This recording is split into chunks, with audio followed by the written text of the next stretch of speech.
Good afternoon. This is Penny Pitcher Farms live here on the farm today. As we're looking at these darlings here behind the granny house.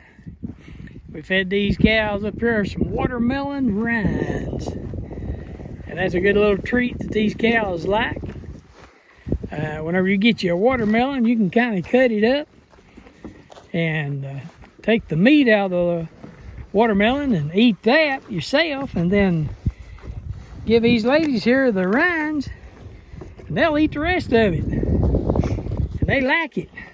And look here at the grass here, it's just starting to come in here on the side of the farm. Look at these little calves starting to come up through here.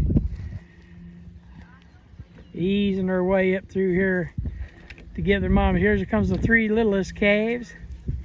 These are the three newborns that's about a month old.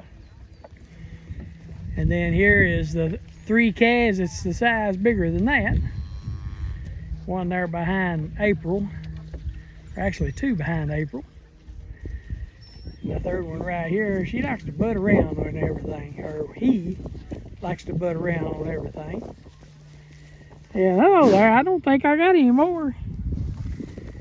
But she is wanting some more watermelon. She likes that watermelon. And over here we got the farm manager putting water into the heifers as he's filling up that trough over there, checking on them. And we can see the bull coming in the lot back there. The back side, as he stops, no, he's going to come on by the trough out there. We got a lot of minerals laid by for them out there in that trough. But everything seems to be doing good today here at Penny Pitcher Farm. Everybody seems to be fat and sassy, eating, making money. Whenever you see their nose down to the ground, they're eating that grass, they're making money.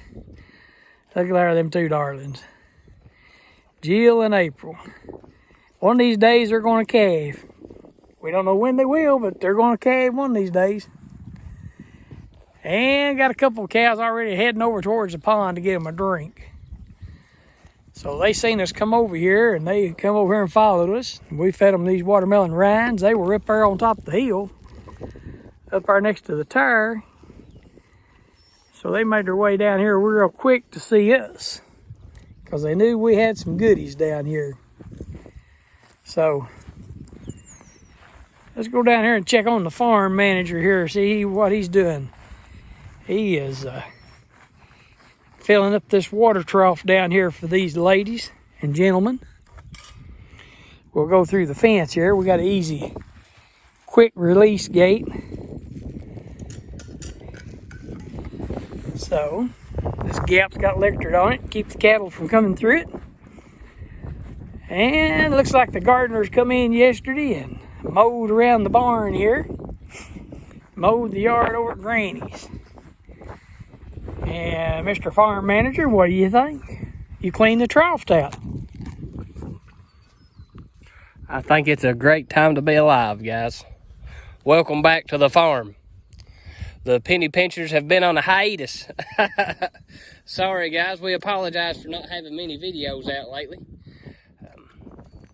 That's just life on the farm. That's the deal that we all have to face. There's just times you busy with work and with farm, and you ain't got enough time to play. And that's what we call this. This is playing for us. We enjoyed putting these videos out for you guys. We enjoy making them. We enjoy sharing what little bit of information that we do have, in hopes that it'll help you guys. So, as you can see, guys, we still got the heifers. We still have the Sturgeon Creek heifers, and I was talking to all that gang the other day, because we was kind of leaning towards selling them, just because the darn things is worth a fortune. But as you can see, they still here, because with every day that goes by, they just look a little better and a little better. Look at that right there, guys. Them things is worth, they put on weight a sight since this grass has started growing. And guys, this is all they're getting. They're getting a little bit of mineral, a little bit of water, and all the grass that they can eat. And guys, look at a gut on a heifer. I mean, look at, all of them's got some monster guts on them, and that's a good thing. That's what we want on our cattle here at Penny Pincher Farm. Short legs and big guts. You go home and you tell your wife that, she might smack you in the face. So leave that to the cattle. Leave that at the barn. Leave that statement at the barn. You want your women with short legs and a big gut. Leave that one at the barn. Do not take that one home with you. But I tell you what, guys, as the days go on, these girls right here, they're doing good. We've got them in the barn lot and had them in the barn lot, but we are moving them. And I'll show you guys. We're not moving them much, but we are moving them. And guys, they are hot wire broke. Let me get up here so you guys can see. So we've got the barn lot split in half. So every week or every 4, 5, 6, 7 days, we're moving these girls. Right there's the poly braid, and we'll just give them a half a week. So we'll put them probably here in the next day or two, move them back over on this side, leave them for 4 or 5 days, and just move them back over on the other side, until we fully make our mind up, guys. I tell you what, it's just now May, so historically, I'm talking very historically, because we're living in some very weird, uncertain times. Historically, this month and last month will be your highest cattle prices for the year, historically. But if you listen to the Feeder Flash and guys like that, a couple of the market reporters, guys, a lot of these people are saying cattle's going to keep going right up and up because we've killed all of them. Last year we was in the big meat shortage and all that good jazz, and we literally killed everything we had. We killed all of our big bulls, we killed all of our cows, and we killed all of our heifers. So the return of that is, if you got a lot full of these babies right here, of these yearling heifers, guys, we killed all of our cows. So you got to have something to replace the cows that we killed and eat. And you can't replace them with steers. Your steers ain't never had a calf. But these heifers right here will. And that's why everybody's saying that they're going to be worth a fortune this year, because we've simply, talking about the majority of America, we've slaughtered the biggest majority of our heifers and a lot of our cow herd. So we need replacements, and that's simple business. If you got a small number of something, the price is going to go up, because that small number, that's what everybody's wanting, that's what everybody's needing, so therefore it's going to drive the price up. That's supply and demand 101.